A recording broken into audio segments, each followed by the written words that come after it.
Chance and Logic. The Fixation of Belief. By Charles Sanders Peirce. If you are returning to the Classic Masterworks channel, welcome back.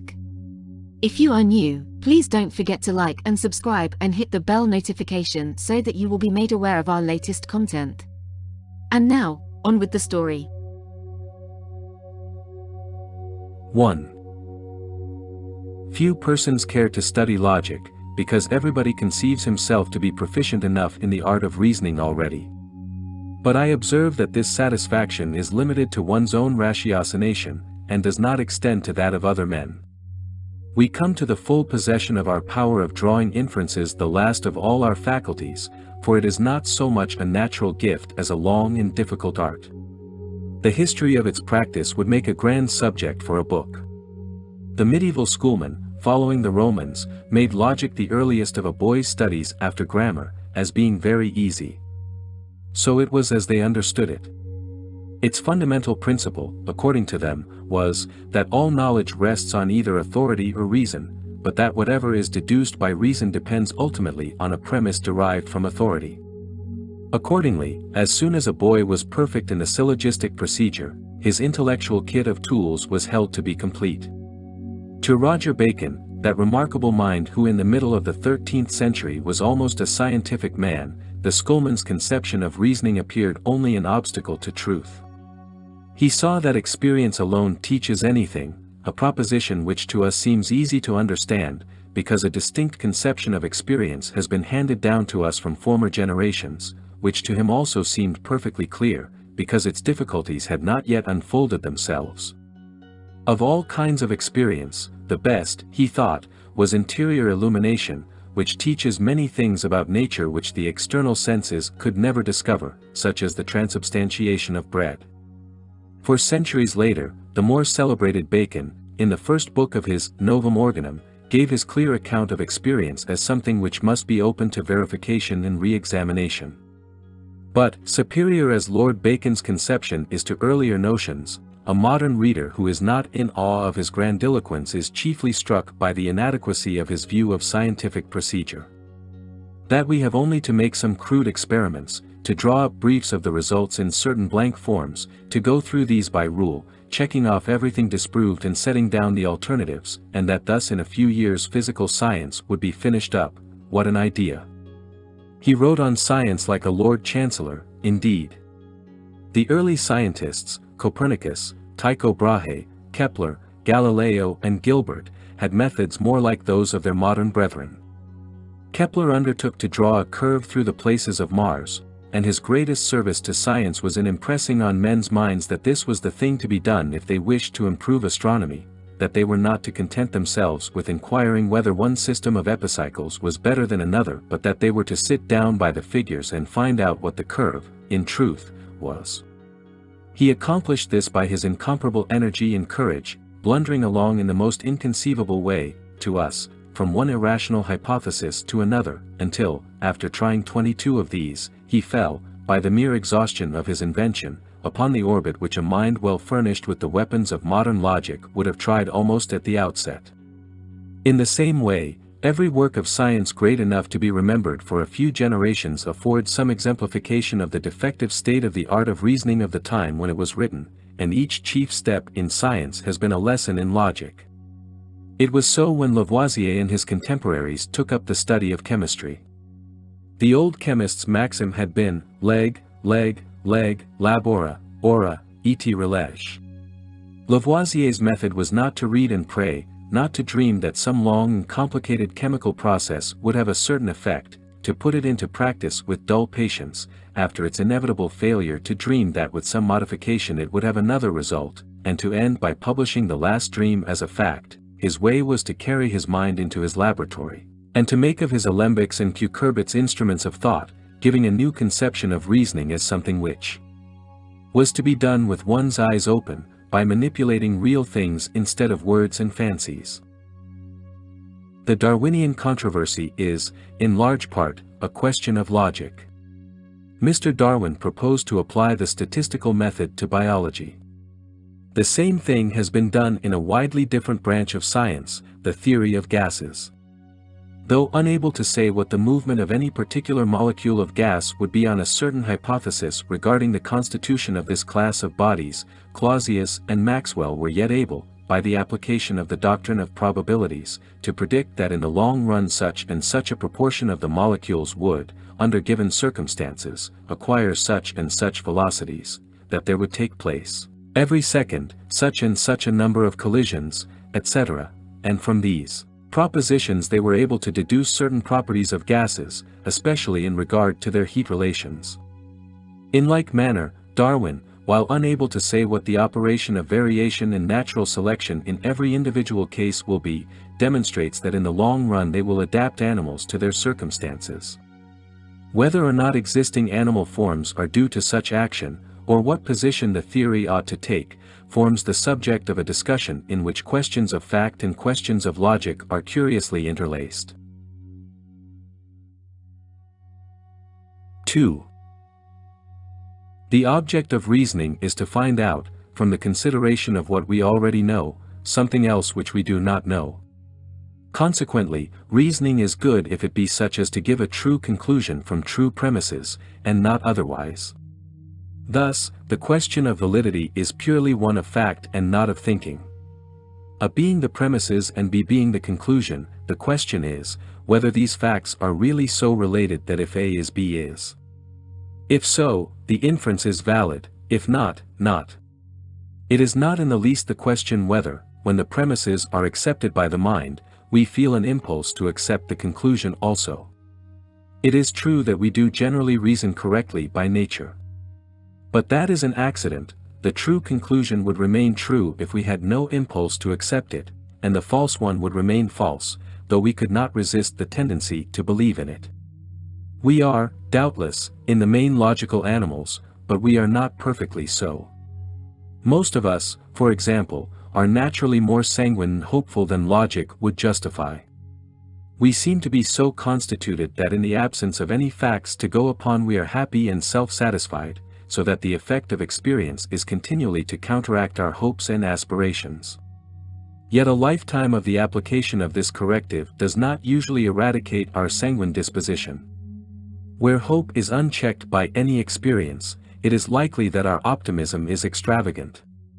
Logicality in regard to practical matters is the most useful quality an animal can possess, and might, therefore, result from the action of natural selection, but outside of these it is probably of more advantage to the animal to have his mind filled with pleasing and encouraging visions, independently of their truth, and thus, upon unpractical subjects, natural selection might occasion a fallacious tendency of thought.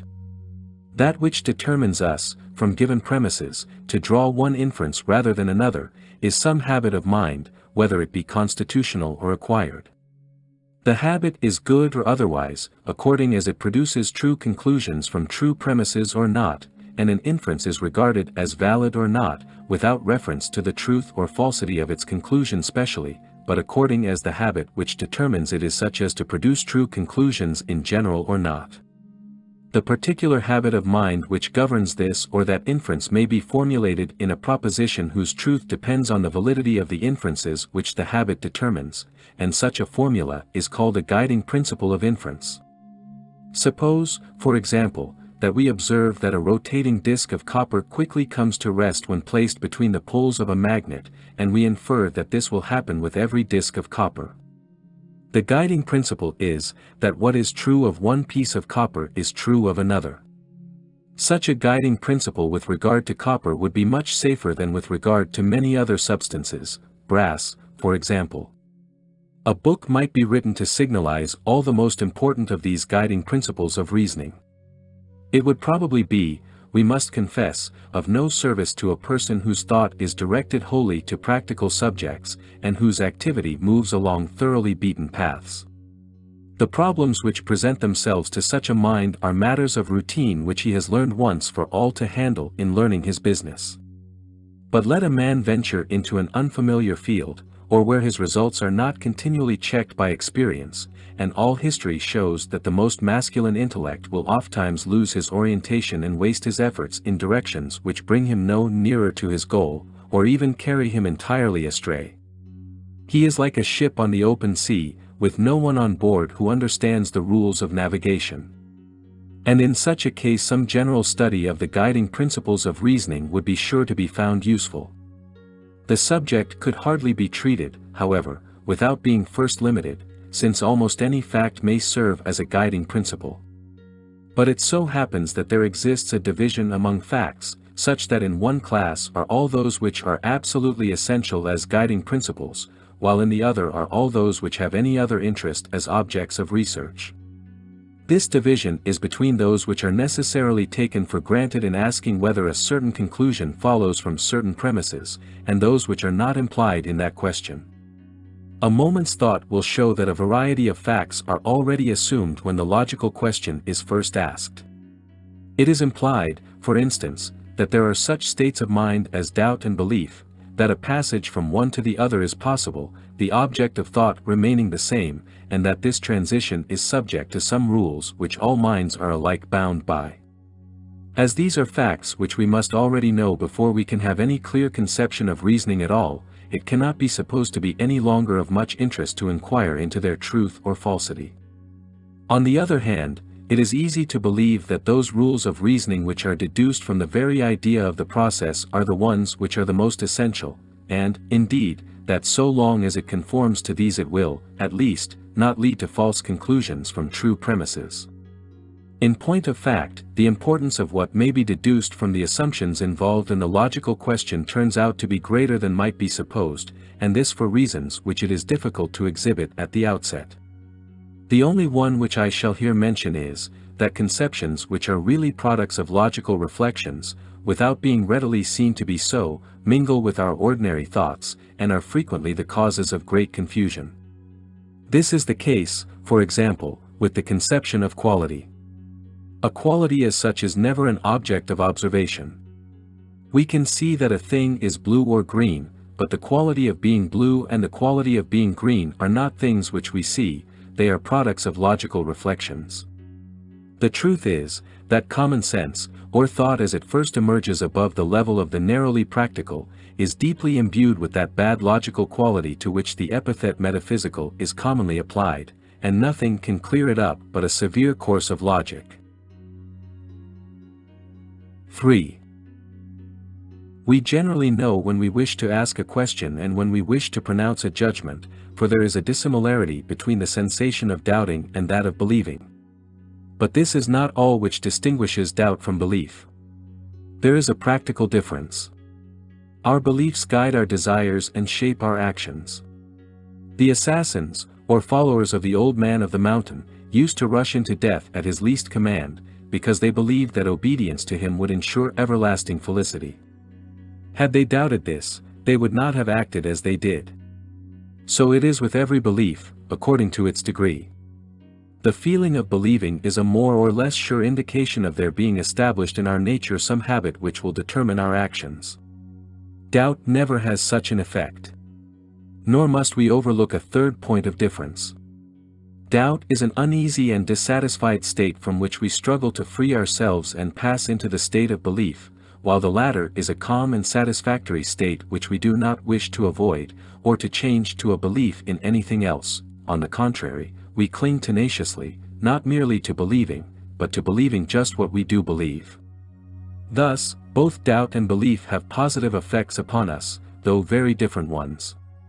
Belief does not make us act at once, but puts us into such a condition that we shall behave in a certain way, when the occasion arises. Doubt has not the least effect of this sort, but stimulates us to action until it is destroyed. This reminds us of the irritation of a nerve and the reflex action produced thereby, while for the analogue of belief, in the nervous system, we must look to what are called nervous associations, for example, to that habit of the nerves in consequence of which the smell of a peach will make the mouth water.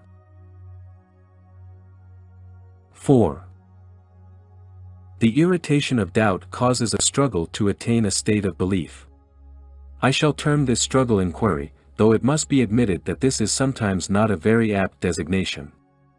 The irritation of doubt is the only immediate motive for the struggle to attain belief. It is certainly best for us that our beliefs should be such as may truly guide our actions so as to satisfy our desires, and this reflection will make us reject any belief which does not seem to have been so formed as to ensure this result. But it will only do so by creating a doubt in the place of that belief. With the doubt, therefore, the struggle begins, and with the cessation of doubt it ends. Hence, the sole object of inquiry is the settlement of opinion. We may fancy that this is not enough for us, and that we seek not merely an opinion, but a true opinion. But put this fancy to the test, and it proves groundless, for as soon as a firm belief is reached we are entirely satisfied, whether the belief be false or true. And it is clear that nothing out of the sphere of our knowledge can be our object, for nothing which does not affect the mind can be a motive for a mental effort. The most that can be maintained is, that we seek for a belief that we shall think to be true. But we think each one of our beliefs to be true, and, indeed, it is mere tautology to say so. That the settlement of opinion is the sole end of inquiry is a very important proposition. It sweeps away, at once, various vague and erroneous conceptions of proof. A few of these may be noticed here. 1. Some philosophers have imagined that to start an inquiry it was only necessary to utter or question or set it down on paper, and have even recommended us to begin our studies with questioning everything.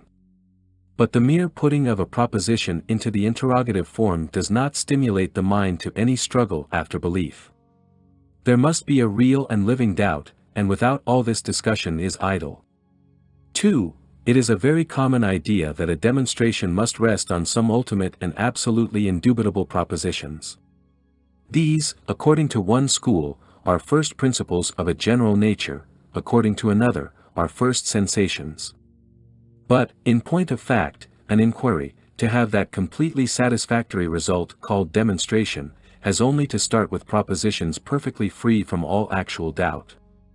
If the premises are not in fact doubted at all, they cannot be more satisfactory than they are. 3. Some people seem to love to argue a point after all the world is fully convinced of it. But no further advance can be made. When doubt ceases, mental action on the subject comes to an end, and, if it did go on, it would be without a purpose. 5. If the settlement of opinion is the sole object of inquiry, and if belief is of the nature of a habit, why should we not attain the desired end, by taking any answer to a question, which we may fancy, and constantly reiterating it to ourselves, dwelling on all which may conduce to that belief, and learning to turn with contempt and hatred from anything which might disturb it? This simple and direct method is really pursued by many men. I remember once being entreated not to read a certain newspaper lest it might change my opinion upon free trade. Lest I might be entrapped by its fallacies and misstatements, was the form of expression. You are not, my friend said, a special student of political economy.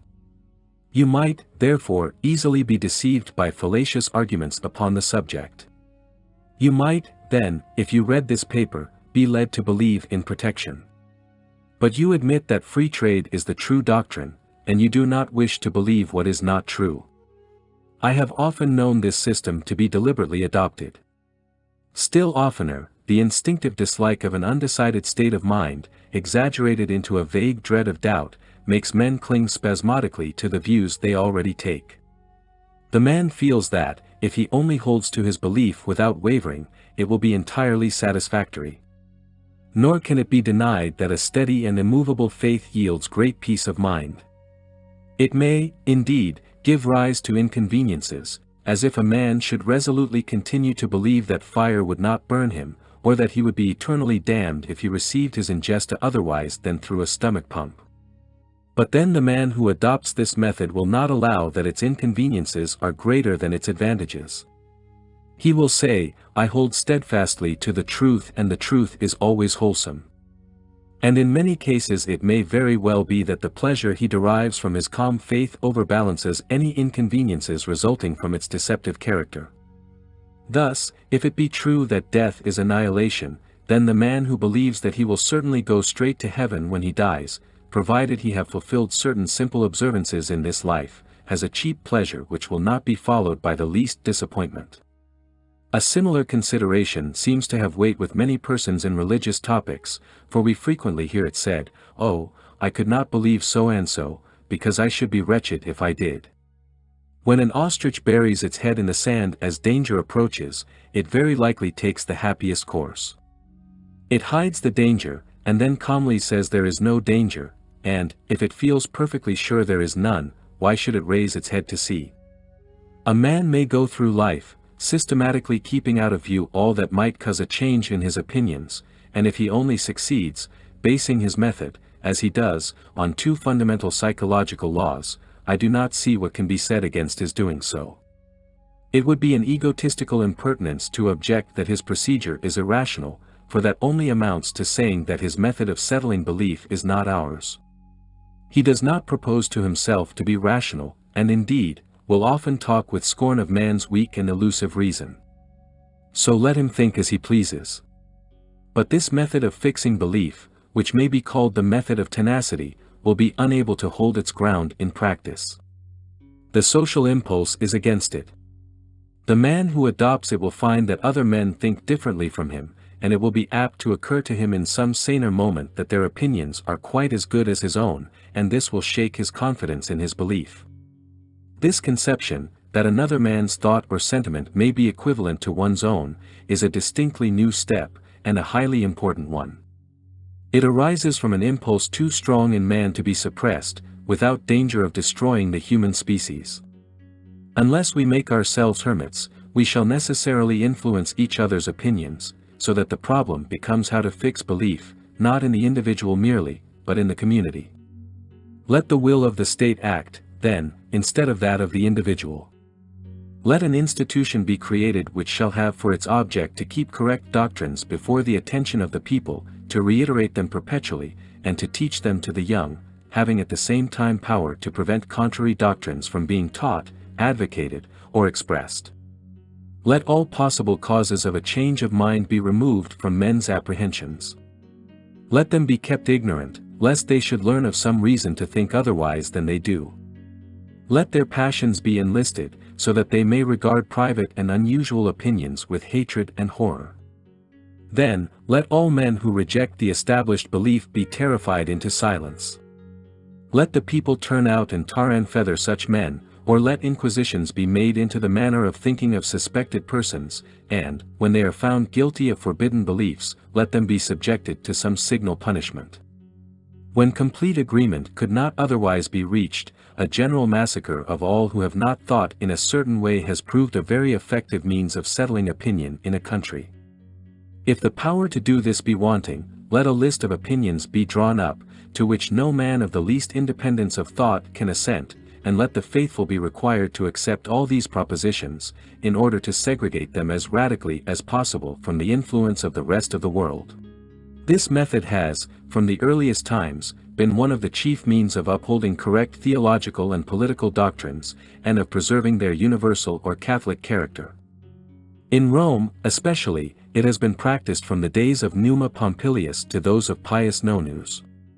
This is the most perfect example in history, but wherever there is a priesthood, and no religion has been without one, this method has been more or less made use of. Wherever there is aristocracy, or a guild, or any association of a class of men whose interests depend or are supposed to depend on certain propositions, there will be inevitably found some traces of this natural product of social feeling. Cruelties always accompany this system, and when it is consistently carried out, they become atrocities of the most horrible kind in the eyes of any rational man. Nor should this occasion surprise, for the officer of a society does not feel justified in surrendering the interests of that society for the sake of mercy, as he might his own private interests. It is natural, therefore, that sympathy and fellowship should thus produce a most ruthless power. In judging this method of fixing belief, which may be called the method of authority, we must in the first place, allow its immeasurable mental and moral superiority to the method of tenacity. Its success is proportionally greater, and in fact it has over and over again worked the most majestic results. The mere structures of stone which it has caused to be put together, in Siam, for example, in Egypt, and in Europe, have many of them a sublimity hardly more than rivaled by the greatest works of nature. And, except the geological epochs, there are no periods of time so vast as those which are measured by some of these organized faiths. If we scrutinize the matter closely, we shall find that there has not been one of their creeds which has remained always the same, yet the change is so slow as to be imperceptible during one person's life, so that individual belief remains sensibly fixed. For the mass of mankind, then, there is perhaps no better method than this. If it is their highest impulse to be intellectual slaves, then slaves they ought to remain. But no institution can undertake to regulate opinions upon every subject. Only the most important ones can be attended to, and on the rest men's minds must be left to the action of natural causes. This imperfection will be no source of weakness so long as men are in such a state of culture that one opinion does not influence another, that is, so long as they cannot put two and two together. But in the most priest-ridden state some individuals will be found who are raised above that condition. These men possess a wider sort of social feeling.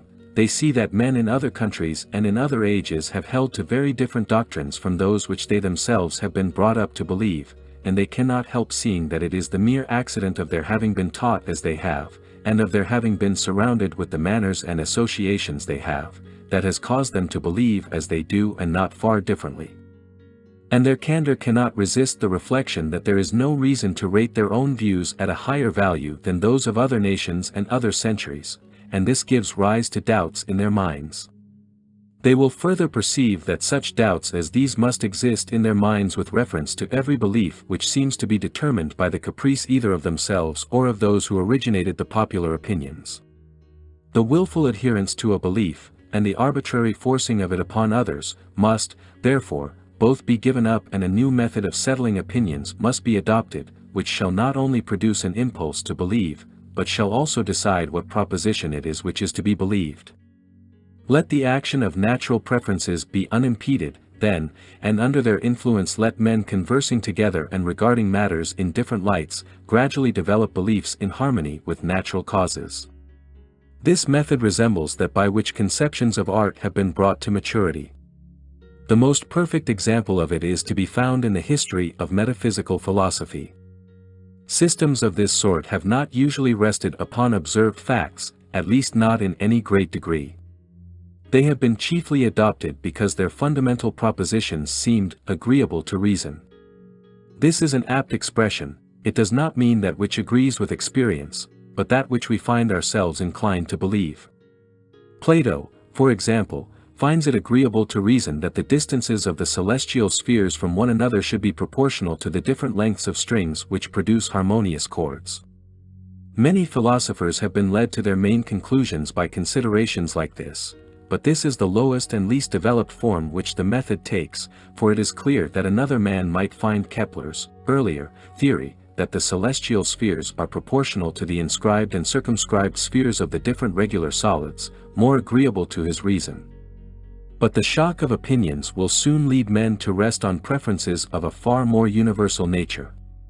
Take, for example, the doctrine that man only acts selfishly, that is, from the consideration that acting in one way will afford him more pleasure than acting in another. This rests on no fact in the world, but it has had a wide acceptance as being the only reasonable theory. This method is far more intellectual and respectable from the point of view of reason than either of the others which we have noticed. But its failure has been the most manifest.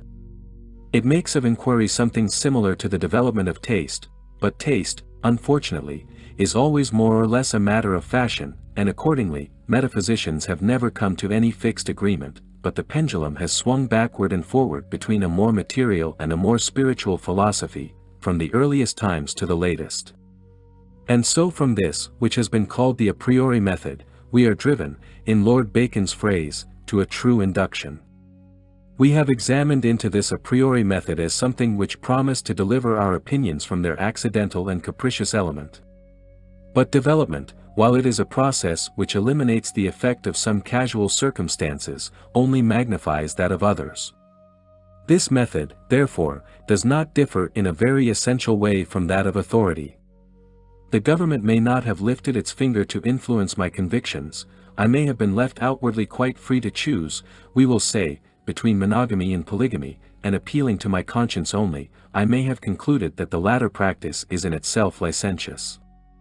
But when I come to see that the chief obstacle to the spread of Christianity among a people of as high culture as the Hindus has been a conviction of the immorality of our way of treating women, I cannot help seeing that, though governments do not interfere, sentiments in their development will be very greatly determined by accidental causes.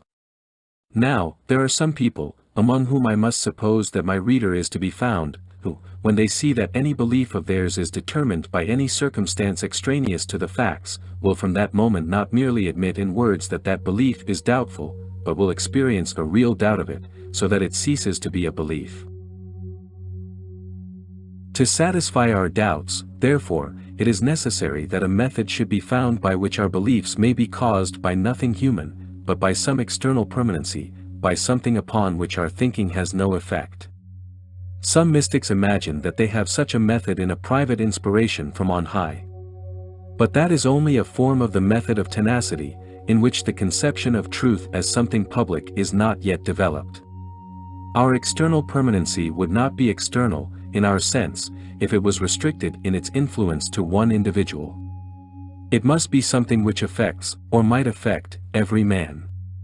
And, though these affections are necessarily as various as are individual conditions, yet the method must be such that the ultimate conclusion of every man shall be the same. Such is the method of science.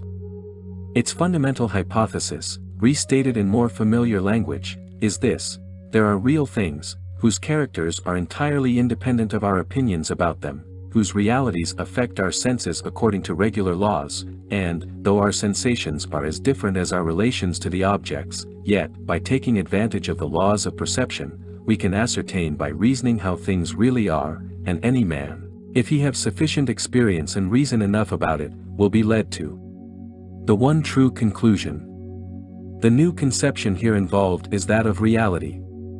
It may be asked how I know that there are any realities. If this hypothesis is the sole support of my method of inquiry must not be used to support my hypothesis. The reply is this: 1. If investigation cannot be regarded as proving that there are real things, it at least does not lead to a contrary conclusion, but the method and the conception on which it is based remain ever in harmony. No doubts of the method, therefore, necessarily arise from its practice, as is the case with all the others. 2. The feeling which gives rise to any method of fixing belief is a dissatisfaction at two repugnant propositions. But here already is a vague concession that there is some one thing to which a proposition should conform. Nobody, therefore, can really doubt that there are realities, or, if he did, doubt would not be a source of dissatisfaction. The hypothesis, therefore, is one which every mind admits. So that the social impulse does not cause me to doubt it. 3. Everybody uses the scientific method about a great many things, and only ceases to use it when he does not know how to apply it. 4. Experience of the method has not led me to doubt it, but, on the contrary, scientific investigation has had the most wonderful triumphs in the way of settling opinion. These afford the explanation of my not doubting the method or the hypothesis which it supposes, and not having any doubt, nor believing that anybody else whom I could influence has. It would be the merest babble for me to say more about it. If there be anybody with a living doubt upon the subject, let him consider it. To describe the method of scientific investigation is the object of this series of papers. At present I have only room to notice some points of contrast between it and other methods of fixing belief. This is the only one of the four methods which presents any distinction of a right and a wrong way. If I adopt the method of tenacity and shut myself out from all influences, whatever I think necessary to doing this is necessary according to that method. So with the method of authority, the state may try to put down heresy by means which, from a scientific point of view, seems very ill calculated to accomplish its purposes, but the only test on that method is what the state thinks, so that it cannot pursue the method wrongly. So with the a priori method. The very essence of it is to think as one is inclined to think. All metaphysicians will be sure to do that, however they may be inclined to judge each other to be perversely wrong. The Hegelian system recognizes every natural tendency of thought as logical, although it is certain to be abolished by counter-tendencies. Hegel thinks there is a regular system in the succession of these tendencies, in consequence of which, after drifting one way and the other for a long time, opinion will at last go right. And it is true that metaphysicians get the right ideas at last. Hegel's system of nature represents tolerably the science of that day, and one may be sure that whatever scientific investigation has put out of doubt will presently receive a priori demonstration on the part of the metaphysicians. But with the scientific method the case is different. I may start with known and observed facts to proceed to the unknown, and yet the rules which I follow in doing so may not be such as investigation would approve. The test of whether I am truly following the method is not an immediate appeal to my feelings and purposes, but, on the contrary, itself involves the application of the method. Hence it is that bad reasoning as well as good reasoning is possible, and this fact is the foundation of the practical side of logic. It is not to be supposed that the first three methods of settling opinion present no advantage whatever over the scientific method. On the contrary, each has some peculiar convenience of its own. The a priori method is distinguished for its comfortable conclusions. It is the nature of the process to adopt whatever belief we are inclined to, and there are certain flatteries to one's vanities which we all believe by nature, until we are awakened from our pleasing dream by rough facts. The method of authority will always govern the mass of mankind, and those who wield the various forms of organized force in the state will never be convinced that dangerous reasoning ought not to be suppressed in some way. If liberty of speech is to be untrammeled from the grosser forms of constraint, then uniformity of opinion will be secured by a moral terrorism to which the respectability of society will give its thorough approval. Following the method of authority is the path of peace. Certain nonconformities are permitted, certain others, considered unsafe, are forbidden. These are different in different countries and in different ages, but, wherever you are, let it be known that you seriously hold a tabooed belief, and you may be perfectly sure of being treated with a cruelty no less brutal but more refined and hunting you like a wolf. Thus, the greatest intellectual benefactors of mankind have never dared, and dare not now, to utter the whole of their thought, and thus a shade of prima facie doubt is cast upon every proposition which is considered essential to the security of society.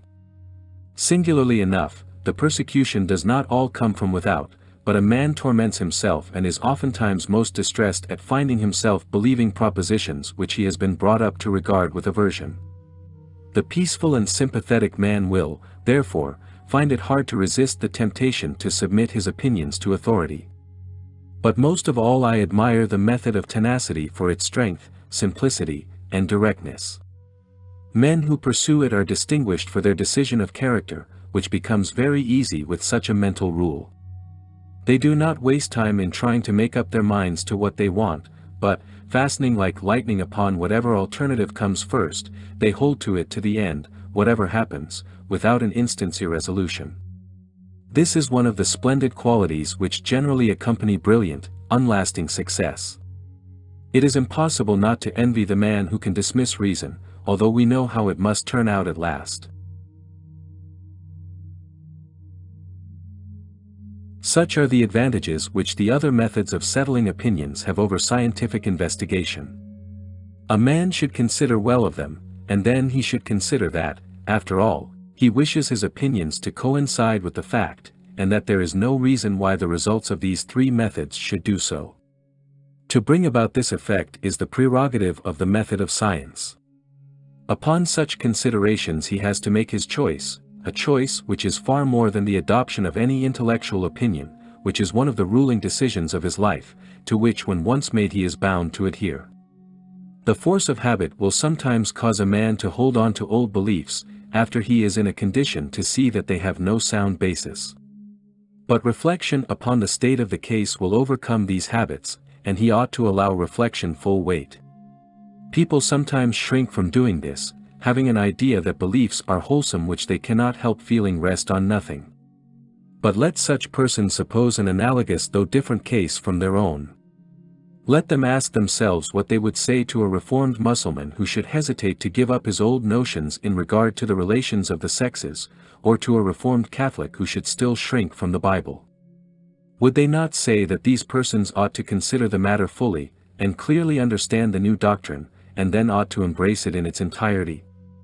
But, above all, let it be considered that what is more wholesome than any particular belief, is integrity of belief, and that to avoid looking into the support of any belief from a fear that it may turn out rotten is quite as immoral as it is disadvantageous.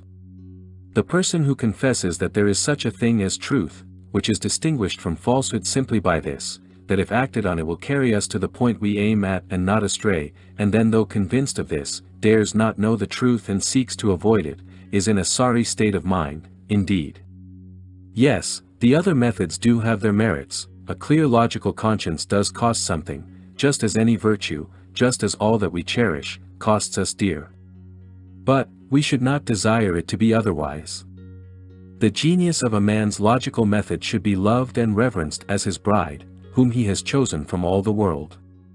He need not condemn the others, on the contrary, he may honor them deeply, and in doing so he only honors her the more. But she is the one that he has chosen, and he knows that he was right in making that choice.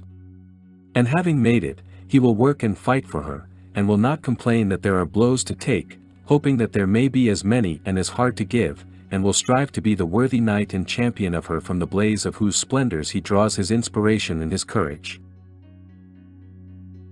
Thank you for watching. If you are returning to the Classic Masterworks channel, welcome back. If you are new, please don't forget to like and subscribe and hit the bell notification so that you will be made aware of our latest content.